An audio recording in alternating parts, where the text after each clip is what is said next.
who's she going to marry in heaven? She was married to 7 people on earth.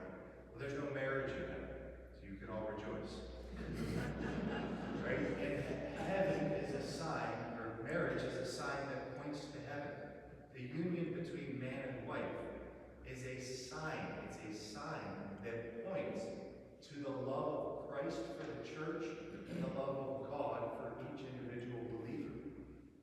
When you go to Kennywood and you see the yellow signs pointing you to Kennywood, when you get to Kennywood, you no longer see those signs pointing you to Kennywood. Why? Because you're at Kennywood. So the sign of marriage that points to heaven goes away when you get to heaven, because you're there. You don't need any sign pointing you there, right? So will you guys know each other, couples? Yes, you'll actually love each other. It'll be wonderful.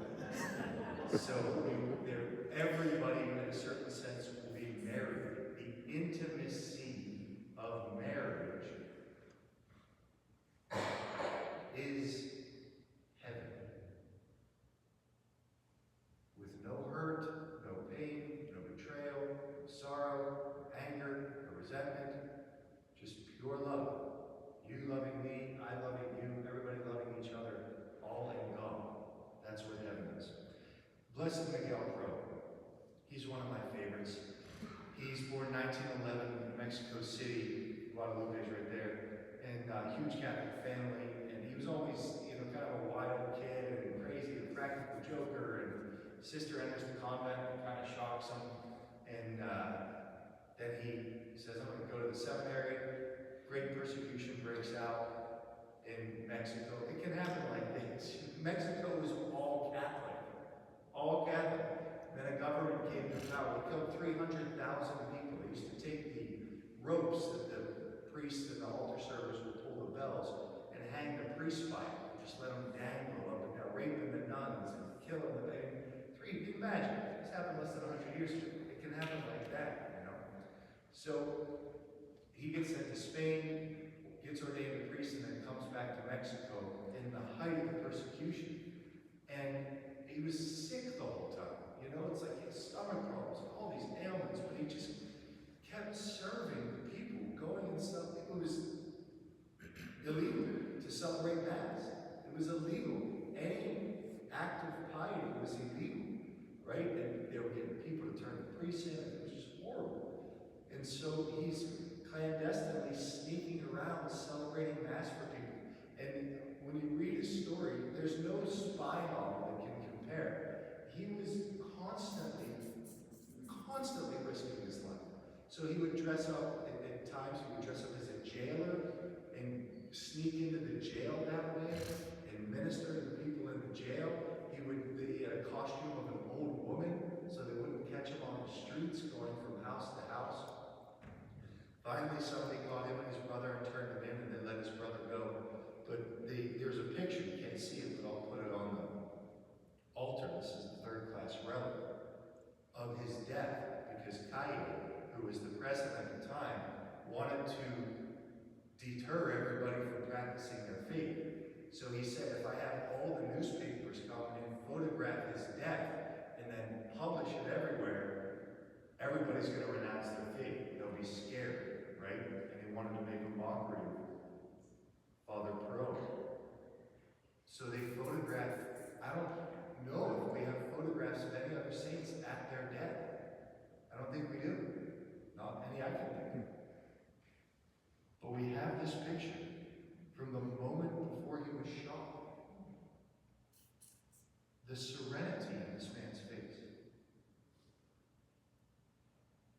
So he walks up this little hill, and you can see in the back they have a wall so the bullets won't go anywhere. And he puts his arms out like this. Can you imagine the surrender? Even when someone looks like they're going to punch you, you go like this. You're about to get shot. 6 men with rifles pointed at you.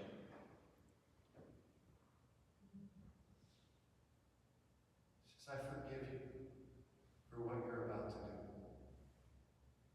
And then in Spanish, it's very beautiful. It says, morir con los brazos en cruz y gritando, viva Cristo. So, morir, he died with his arms in a cross and crying out, "Long live Christ the King." Boom! Imagine how he was welcomed into heaven. He died like him. How can you do that? He believed in the resurrection. So he could surrender his life. Faith in the resurrection conquers fear. Faith in the resurrection conquers obsessive control. Faith in the resurrection conquers any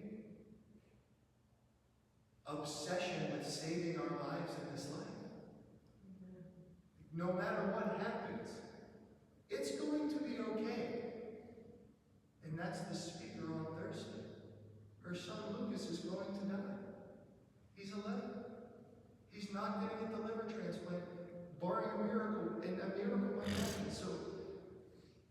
But this woman knows that her son is going to be okay. He might not be what we think okay in this life. That might happen. We pray that it does. But he is ultimately going to be the big okay. And so there's nothing to fear. The only thing to fear is sin. The only thing to fear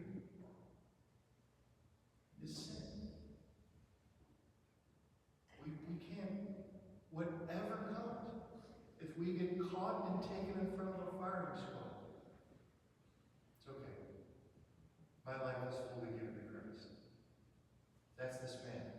So let's just pray. Blessed Miguel, pray. You can come look at this picture. I'll put it on the altar. So you guys can see it at the end of Mass. Pray for two things.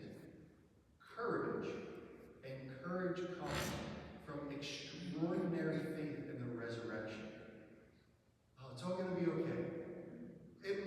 It's not only, your car's going to break down, your family's going to fight each other, bad things are going to happen. So that's probably, I don't know what okay means, but ultimately it will be okay. Because the scariest thing we have to face, death,